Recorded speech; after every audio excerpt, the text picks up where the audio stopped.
Welcome to our special operations panel this morning. Today we're delighted to be addressing you about a very topical special subject for us. It's the FIFA World Cup 2022. Recognizing this is going to be a huge event for business aviation, we're delighted to have a panel of experts that are going to be able to help us address some of the things that we can expect and some of the things that we can plan for with this upcoming event. My name is LeDuc, and I'm with UAS, the leading trip support company in the world. I'm here with a panel from the US and the UK. And with me, I've got Matt Borie. He's the Chief Intelligence Officer with Osprey Flight Solutions. And Tim Ford, President and Managing Director of myairops, which is a part of the Gamma Aviation Group, which is going to be operating quite significantly over there in that region. Thank you, gentlemen. So thank you for having us on the panel today. I think this discussion will be very beneficial to business aviation operators. The number of flights that they'll be looking at operating in the next few months related to the World Cup are going to put a strain on resources and capacity. And so the best thing that operators can do is start planning now and discussing their different options for conducting these flights, so that if they are going forward with them, they're best prepared for any situation that comes up with minimal disruption to their operations. Yeah, that's a great point. In fact, this year is going to be taking place in Qatar, and from the 20th of November to the 18th of December. And it's really the first time that the tournament's taking place in an Arab country. So it's going to be very exciting. And despite the multi-billion-dollar investment, we expect that it's going to be kind of a strain on the resources and. Yeah, very much so. Yeah. Yes, exactly. 1.5 million people traveling into that region, for this event. It's going to be a real strain on resources. It doesn't matter how much investment goes in, that volume of people coming in on a single event. When there are other marquee sporting events and other events also happening at the same time, it's going to put a strain on any region in the world, really. Yes, 100%. And. In fact, they're expecting an estimated 1,300 flights will be flying in to Qatar daily, which is during the duration of the event with Hamad International Airport and the capital city of Doha there, expected to serve 8,000 to 10,000 passengers an hour, which is pretty staggering numbers, isn't it? It is. So the World Cup promises to be an unforgettable experience for individuals and organizations. Traveling in style in a private jet, flying to the World Cup does pose some unique challenges. So we hope that this discussion can help FBOs and operators be able to understand what we can do to navigate the situation, to be able to plan ahead and ensure experience is a memorable one in the good way. So from some of the things that we've seen is that I guess the most important thing is to make sure that you have a ticket. That is probably absolutely the first step of any of this stuff. And some of the other things that you guys are advising as far as preparation. What are you guys' thoughts on that? Yeah, so I think one of the key things is prepare early. It is not a long way away now. And with a lot of the restrictions that are in place, there has to be the planning that's going ahead. So our advice is, you need to really be thinking about this now. Do not delay. And hopefully what we'll cover on this panel is there's a few areas that you might not immediately think of, when traveling into the region. So we've already talked about kind of resources, but there's also limitations on slots, very restrictive where you've got to be in and out. Limitations as well on overnight parking. So it's not necessarily that where you would typically transit into the country and then expect to leave your business aviation aircraft, your private jet. You may have to look further afield at parking at other locations. So other locations, Abu Dhabi, Sharjah, etc. There's a number of locations that people need to look at, and I think planning ahead, looking further afield is also a key part of the planning process as well. Yes, exactly. And from, in order to be able to even get to that stage down over there, I know that there's some preparations that need to be done to be able to get access to the to the venue and actually get yourself ready to be able to do this stuff. So it's not all as upfront and as simple as it has been in years past. Now we've got some added things that have made the operation a lot more complex. What are some of the requirements that you've seen, both from as far as the requirements for entry into the country that are going to be able to help you get to actually the starting point, which is going to be your slots and your permit? Yeah, so there's, and I'll let Matt come in on this in a moment, but there are other things as well, such as making sure that, as well as your slots, you've got to make sure that you've got all of your overflight permits, and it might not necessarily be just the overflight for where you're planning in terms of your direct trip, but I'll let Matt come in on this in a moment. But it's also looking at where your alternate routes are. So you might want to get some overflight permits in the bank, get those arranged early, but also you've got to really be looking at your hotel accommodation and things like that, right, because you've got to have a number of items in place to allow you to get access into the country and also access to the venues, to enjoy the sport, which at the end of the day is what everyone's going there for. Yep, and those are great points. In fact, in order to be able to even get there, we've got some airspace considerations and things and security things that we need to take into consideration, not necessarily in Qatar itself, but also in the surrounding airspace and countries as well. What are some of the things that you're advising your clients to be able to do as you prepare them for this for this trip of a lifetime? This is an excellent discussion point, because going to Qatar for the World Cup for your passengers, for your principal, that's their experience, and they're thinking about Qatar. For operators, you have to look at the whole mission.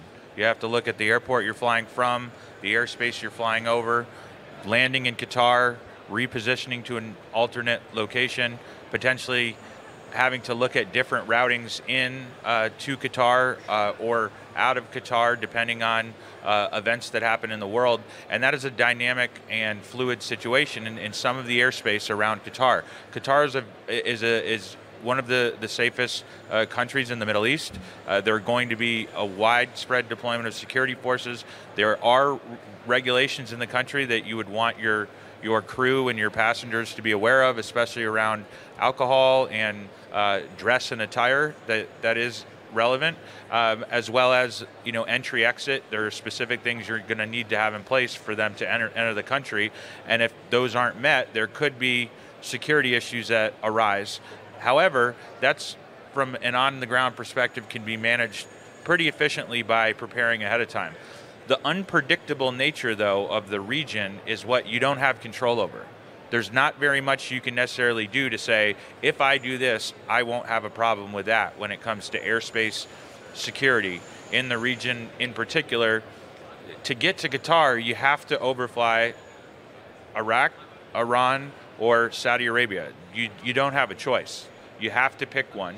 And Saudi Arabia, while this year the conflict between the Saudi-led coalition and the Yemeni Houthi rebels has dissipated significantly due to a ceasefire that was in place from the 2nd of April to the 2nd of October. The ceasefire has expired, and while attacks have not started in Saudi Arabia again, the potential exists for that to happen. Now, airlines continue to operate safely in Saudi airspace during 2021 amid those types of attacks and air defense operations by the Saudis. However, during those times when attacks did occur against locations in Saudi Arabia, aircraft were put in holding patterns for long periods of time. There was severe disruption to access to locations like Riyadh and Jeddah, and even overflights of Saudi airspace.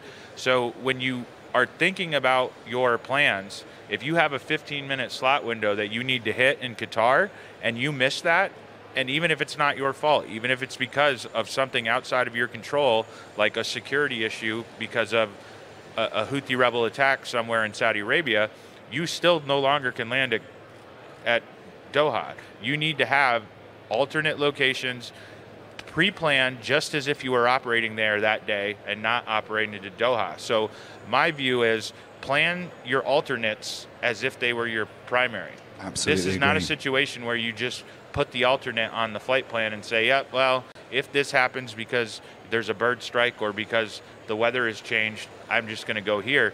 That is not necessarily going to be the case.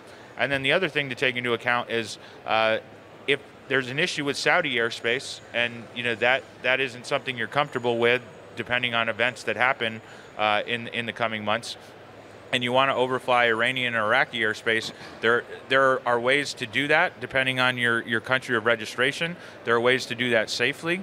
Osprey supports a variety of operators that do that, but you're going to have to plan meticulously for those types of flight operations. So it's not just planning your divert airports or alternate airports, it's planning for your alternate airspaces. And so I think that's where Tim pointed out, getting overflight permits in place for Saudi Arabia, if that's the route you're going to take, great. But you probably want to look at Jordanian overflights. You probably want to look at Iraqi, Kuwaiti, Iranian, Bahrain, as well as Oman, just to essentially give yourself options and not be scrambling at the last minute for, I need to get out of here, and I don't have the access to do that because I didn't pre-plan it. And now I have a business disruption that was completely avoidable if I would have done the proper preparation beforehand. And understanding, obviously, the limitations that are imposed by, the country of registration of the aircraft is also an important consideration, because that can really impact where you're going to plan your alternate routes in terms of what you're allowed to overfly or what has been advised to overfly. And the other thing as well is, it isn't just timing is a violation. There is also the aircraft type consideration as well. So if suddenly the plans change at the last minute and your aircraft type changes, because there are also penalties and violations for aircraft type, make sure that that is also dealt with early on. So look as well at the countries and the limitations that those impose in terms of your registration of aircraft. That's a really, really exceptional point. That's something that they're very particularly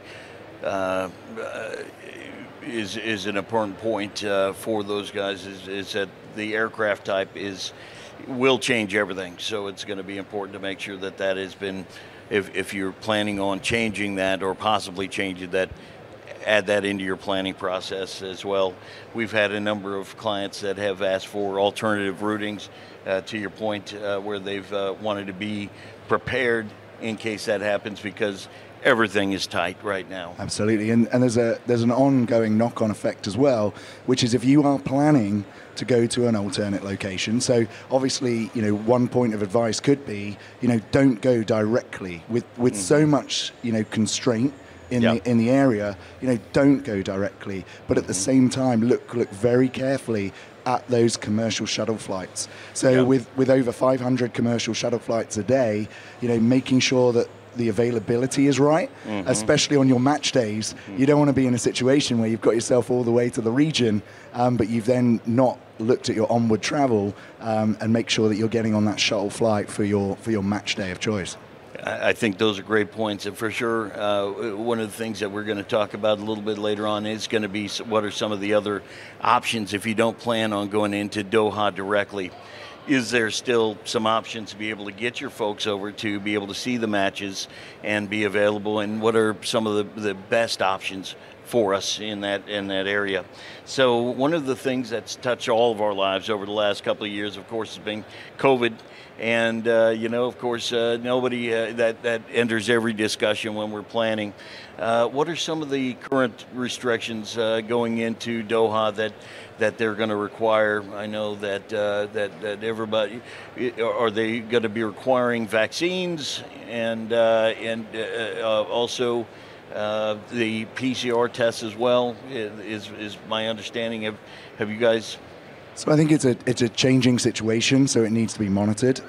So there's been some advice that in some instances proving your vaccine status or the need to take a test before going in there. So it's one to absolutely check. And what I would advise is, because it is a changing environment all of the time, is something that needs to be continually checked. So and that's one of the benefits of having, your kind of trip planning all in one place, your trip support all in one place, because it's not just about the routing, it's not just about where you're flying into, it's also looking at all of those knock-on impacts as well, right. Such as, the restrictions that you need, because, you're absolutely right, we can't still, talk on a panel without mentioning, COVID. So right. Our advice is, you keep checking, because it is a changing environment, but yes, there are requirements around that are imposed. So kind of take more of a partnership with your people so that we can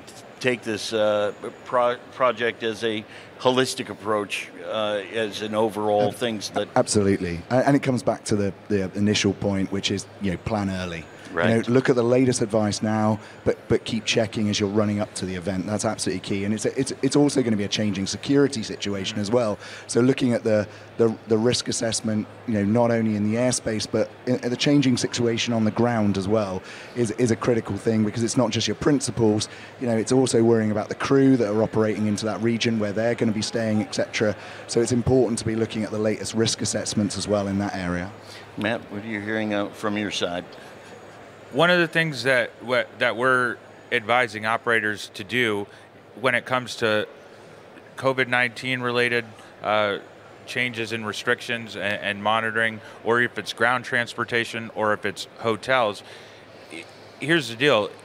Even if there were no vaccine requirements or PCR test requirements today, we know that could change tomorrow.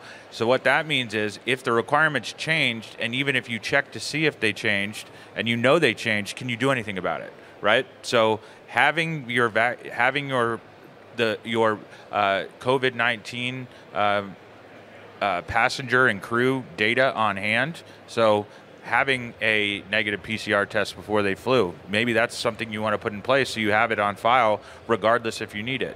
Maybe you have their vaccination card information on file so that if they do have to provide it, it's there. It's also having a copy of their digital receipt for being able to enter the game, a copy of their ticket, a copy of their passport, right? Having all that so that your dispatch team can handle any incoming issues that happen in a way that's been proactively planned rather than reactively trying to figure out, where's this document, where's that document, we didn't know we needed this, but now we do, what should we do? Just plan for the potential that could exist. And say you need access to new ground transportation arrangements, new hotel arrangements, or medical services, whether it's COVID-19 related, or it could be a common cold. Setting up arrangements to have concierge medical service, setting up arrangements to have flexible ground transportation. So it's all these things that you think about and you do for every regular trip, but our advice is, this is your highest profile trip of the year. Even if it's not the biggest revenue generator for an operator, because you put in place all these measures to try to mitigate your risk down, if you pull this trip off in the best possible way, your repeat and future business and customer experience will be something that your passengers will want again. So it's almost like using this as a showcase to show your ability to plan and execute and deliver in a fashion that meets the standard that you've set for your business, and how we're advising clients to go forward with this is, don't just read the advice and say, oh yeah, I think I can do that, or oh yeah, I've done that before. It's no, actually do it, right? Use this as a full scale, this is my most important mission. We're not just going to say we can do it, we're actually going to execute these things, because it will help ensure a safe and secure experience for your passengers and crew, and will probably get those passengers to come back for whatever it is, not just the World Cup once every 4 years. Right. And I think that to come on the back of that, it's really getting access to those local expertise as well. There is a lot of expertise in that region. There are FBO choices, there are medical provider choices, etc. It's one of those things that, as Matt's saying, don't leave that to the last minute. You don't want to find out, very, very close to the trip that there's a problem. something can't be fulfilled. Yes. It's really, really important to build those relationships out and test it all out before you're going ahead, because at the end of the day, people are going into this region to enjoy a marquee sporting event. It's also going in there to build business and networking connections. So we've already said it is very resources are going to be tight, things are going to be at the limit. You really need to be making sure that you're building those strong links with local expertise. No, that's excellent points. And I think one of the things that you just touched on was that digital HIA card, which is going to be a critical piece that is very particular to this event. That isn't normally a requirement most of the time when you're operating to that. And so is that something that is a FIFA thing, or is it something that is a Qatari thing? So I believe it's been put in place in association, so it's been a collaborative thing in terms of putting that in place. So, it's no one organization or entity that's put that in place. It has been a collaboration. But you're right to point that out. It is a requirement. It is different, and it goes right to the point at the beginning, Duke, of you need to make sure you've got your tickets. You need to make sure you've got your hotel accommodation, because that all comes together on that digital linkage card that makes everything happen. Without that, the sporting event will take second place, unfortunately. Well, and it's really interesting because all the requirements are required one step at a time in order to be able to make it's the very next. Sequential, yeah, absolutely. Yeah, so the way that it's all set up is very sequential, so that you can't start with one without the other. And it all begins with getting the tickets, and then going from there. So, one of the things that we've been talking to operators about is, it's not just this sporting event, to be honest. The weekend that the World Cup starts, 19th and 20th of November, the F1 final race is in Abu Dhabi. So if you're looking to get to the opening matches of the World Cup and you're just going to reposition in Abu Dhabi that weekend, you probably need to make sure that that's even possible, because there's going to be plenty of business aviation interest in operations there, especially at the start of the World Cup. The other part of this is a sporting event, right? We know who's playing in the first round. We don't know who's going to make it to the next one. And so there's going to be a lot of pre-planned flights already for, hey, we're going to go to these, group play matches. Everyone wants to go see, this player or that player or this team. But when the ad hoc flights start happening, because this country has advanced, and say it's the U.S. advancing to the second round, maybe after a long, trying time in getting U.S. football up to the international standard again. You want to say soccer. I do, but I'll be polite. But you have flights from the United States where, someone who wasn't planning on going to the World Cup, all of a sudden, because the U.S. has moved on and advanced, or maybe even advances further and says, last minute, I want to go, and you didn't think you were going to be flying to the World Cup, and now you're being asked to do it. If you think you might have flight operations to the World Cup, you need to plan as if you do, and you need to do it now. And this doesn't apply just to the United States. It applies to any different country. There's going to be last-minute interest in getting to the knockout round matches with all the same logistical constraints, but with a lack of time to put in place adequate measures to do this with as little acceptable risk as possible. So it's more so, if you've made the decision to accept World Cup flights, you need to plan your operations out as if you have them being booked already, even if you actually haven't done that with an actual client yet. So again, pre-plan if you think you're going to have business now, so that you can take that business when that opportunity comes up, and you can do it confidently. This is also going to be one where, what messaging are you going to send to your crew?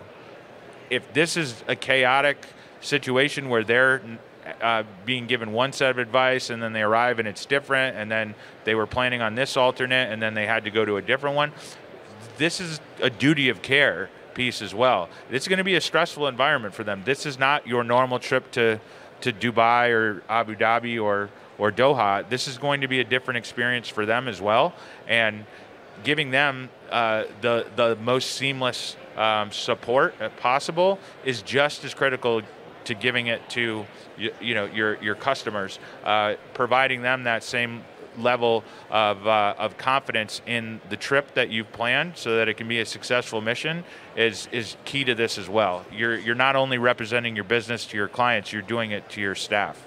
That's a great point, and the real-time communications is hugely important.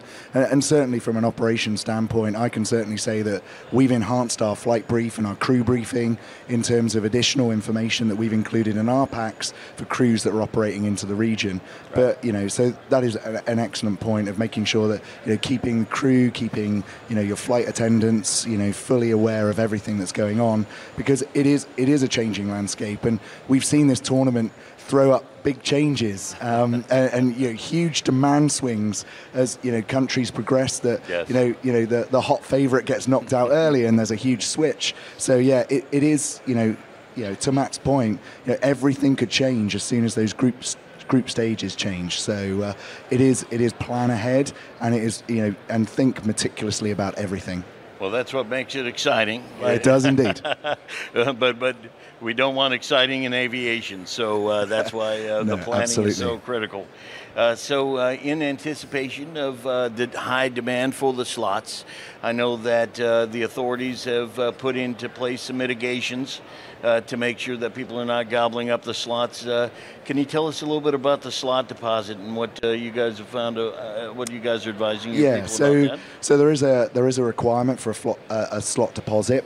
And if you fail to meet that slot, there is a penalty as well. So there is also cancellation charges if you don't require that slot and you don't cancel it quickly enough. Right. So you've got to be aware of that as well. So we would always advise to make sure that you're looking at the slot situation very, very carefully indeed. The other thing as well is there is a restriction on the amount of time, your turnaround time when you're on the ground. Mm-hmm. So there are strict limitations on those turnaround times. And if you just assume that you can get overnight parking, that isn't something that you can do.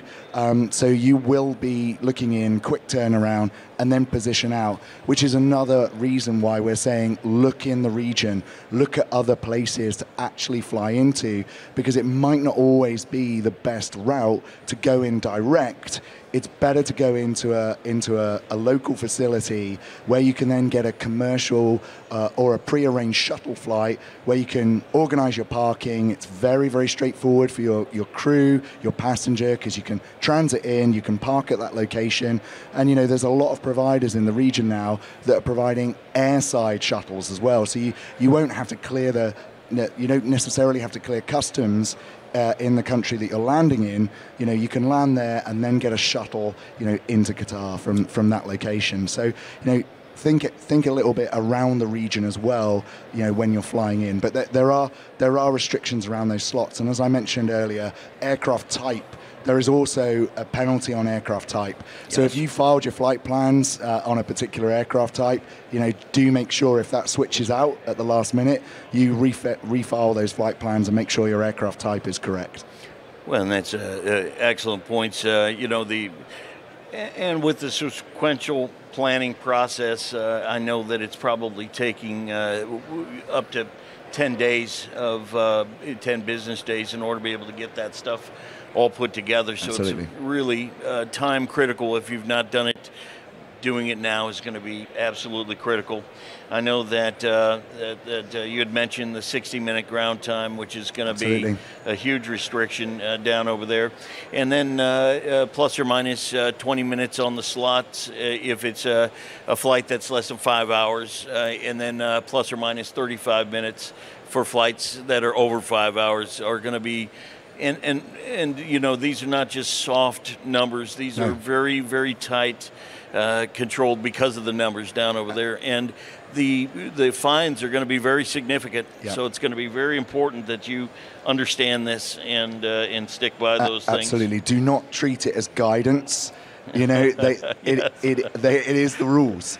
So it's not guidance. And as Matt says, with the conditions with the airspace, yes. The situation could change. It could be out of your control. Yeah. You could miss your slot because it was out of your control. Right. So again, it goes back to having those alternates, having those those overflight permits, those landing permits, because you may need to use them. Yes. So one of the things I do want to mention is I think the UAE is a great planning option. There's plenty of coordination that's gone on to ensure those commercial flights into Qatar, if you position an aircraft there and then your passenger or principal decides to take the commercial options, or if you're going to do daily hops with your aircraft in and out, repositioning the UAE there's several different options. Sharjah in particular, Abu Dhabi, Dubai. There's plenty of different options, but everyone is going to be looking at that. You're not unique in looking at that, right? So one of the things that we're telling operators to do is take a little more macro level view than just this small sliver of the Gulf region. There are other places where you can reposition and kind of avoid the hassle, if you will. It'll be a little longer flight to go back into Doha to pick passengers up or to fly them out, but Muscat, Oman, is a little further to the east, and it's got similar accommodations and facilities to what you would see in the UAE. And then if you want to go and look back a little further to the west, there's several different options in Jordan. 2 different airports in Amman, Aqaba airport as well. There's going to be a much less chaotic kind of travel environment. Not to say that Qatar or the UAE isn't secure, but what I'm saying is there's going to be a lot more demand on ground transport, hotels, medical services, food options.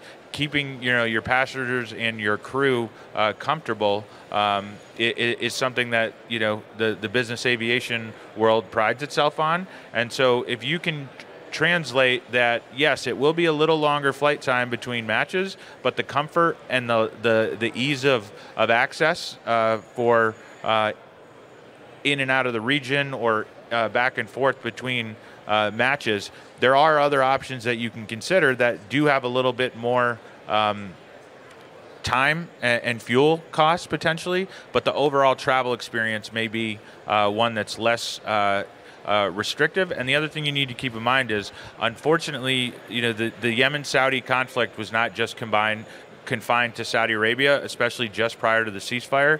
Abu Dhabi was targeted by the Houthis with ballistic missiles and drones on a number of occasions in early 2022.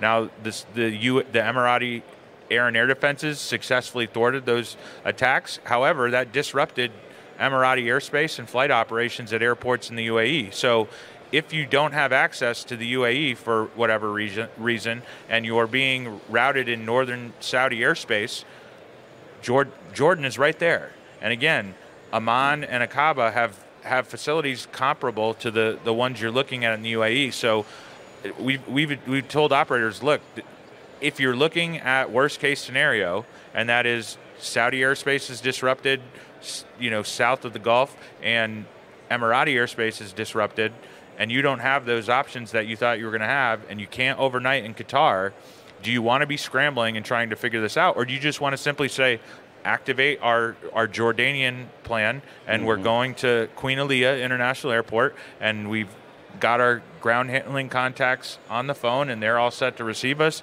We have transportation to the hotel, and it's as if nothing happened, and your passengers don't even have to know that there's something that serious that's disrupted their operation. It's just a simple divert scenario that is under your control rather than out of your control. So those are really exceptional points. And Tim, you were about to say something? I was just going to say as well, and we're not just talking about all of the Saudi airspace as well, because effectively, a lot of operators, a lot of trip support companies are going to be favouring obviously the northern airspace. So there are more restrictions as well, because it isn't overflight of the entire airspace of the country. There are limitations, because our advice would be to come in on the northern track through the Saudi airspace. Right, and I think that you both hit on a very important point here, is the pull on the resources that are available in those particular cities. So one of the things that we here at UAS have done is to try, is that we're going to have some supervisory agents that are going to be at a lot of these key locations to kind of focus in and add additional manpower to those flights down over there, because there is going to be so much pull on all the resources down over there from the handlers. I know they're going to do one of the things that we've also done is identified some of the airports where they've really done a great job in the initial planning of how they're going to handle this thing, and we feel like are probably our best initial options as far as airports to consider. I know that Sharjah is probably what we consider as the top of the list down over there. Yeah, absolutely. We consider that as well, yeah. And that's got a lot of options with regard to all the support logistics. I know parking is probably really good. It's going to be much more favorable than some of the Dubai options down over there. So that's something that isn't always on the very top of everybody's mind as an option there. Fujairah is another one that we're looking at as well. Abu Dhabi, Muscat, Salalah are all options. Even Amman is an exceptional one that's out of the box that most people are not thinking about, but I definitely feel like that is one that you definitely want to have in your hip pocket as well. And there's even other options. I mean, this is, if we really want to go outside the box, just to be honest, to avoid some of these airspace issues and to even shorten your flight routes, hypothetically, if you plan on landing in the UAE and not actually going into Qatar, you'll be able to secure Israeli overflight permits because of the agreements that have been signed between Israel and Saudi Arabia and the UAE as part of the Abraham Accords. It's opened up airspace use agreements. And so if you're not flying into Qatar, but you're planning on landing in Sharjah, securing an Israeli overflight permit to then overfly Jordan and then overfly northern Saudi Arabia into the UAE would put you outside of the wave of flights that's going to be coming down through Egypt and coming across essentially northern Saudi Arabia, but the mid-tier piece. If you want the furthest north piece and the most direct access to Europe and then the most direct access to North America, it would be securing an Israeli overflight, going over Jordan, going over northern Saudi Arabia, and then landing in the UAE where they have landing rights, or landing in Saudi Arabia and then having your passengers take a commercial flight in. So there's ways to do this if you start talking now internally, and then you start collaborating within the industry, because these types of issues are being faced by carriers every day, but they're more micro level specific to your operation. This is one where everybody has the same common operation. That's not necessarily the case in business aviation all the time.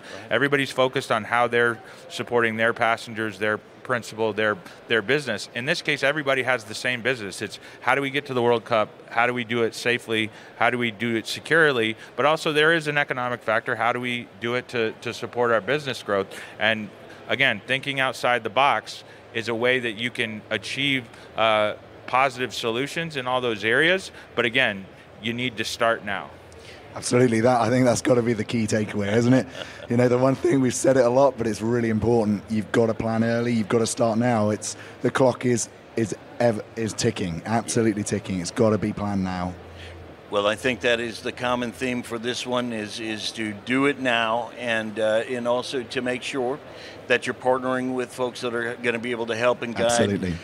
You that have a lot of experience in the region, and to kind of take a more holistic approach to how you're doing things, and that way you've got all the pieces that are fitting together, and to make sure that you guys have the best possible outcome to what can be a trip of a lifetime. Absolutely. Honestly. Absolutely. Well, thank you guys. I appreciate you guys thank you very joining much. us on this thing. I've gotten a lot out of the conversation, and we look forward to helping anybody else who's got any questions about this thing. If you want to reach any of us, our contact details are going to be included in the comments below here, so it'll be perfect. Thank you very much. All right, thank you, gentlemen. Thank you. Thanks for having us.